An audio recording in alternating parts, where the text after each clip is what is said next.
sa langit ug sa yuta ug kang Hesus Kristo iyang anak nga bugtong Ginoo nato nga gipanangkon sa lalang sa Espiritu Santo natawo ni Maria Birhen gisakit sa sugo ni Poncio Pilato gilansang sa krus namatay og gilubong mikunsad sa mga minatay sa ikatulog ka adlaw na panahon misaka sa langit na galingkod sa tuo sa Dios nga man makagagawon sa nga tanan gikan dito mo balik siya aron paghukom sa mabuhi sa mga minatay mituwa ko sa Espiritu Santo sa Santa Iglesia Katolika sa kampitan sa mga santos, sa kapasayloan sa mga sala, sa pag-abalang sa lasag sa kanabuhing wala katapusan. Amen.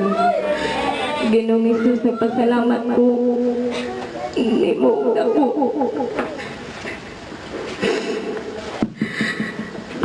Kaya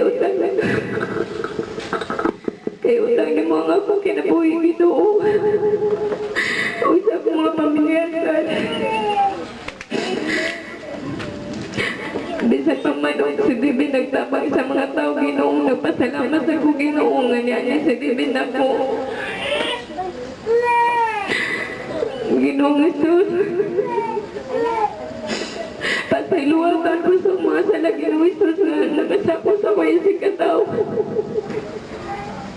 Baguwatan ninyo nga akong kasing-kasing Ginoong Hesus. O gilikay ko sa mga dautan. O Ginoong Hesus, nabangitan ko nga maayon na po sa sakit. Kaya ikaw rin sa nang akong kasandigan. O isa ko mga problema, tabangi ko bahay sa didibid. Tabangitan ko nga nga dili mag-away-away. O maayon na sa siya sa iyong sakit. Sa iyang kidney. Tabangitan ni Ginoo nga maayo niyang pagpapong biri o biligyo ni mabukang Ginoo. Ilikay mi sa mga daotan Ginoo. Sa ngalan ni Jesus, nakupay kong pasalamat Ginoo sa tibok na kong kinabuhi kasing-kasing. Sa ngalan ni Jesus, amin.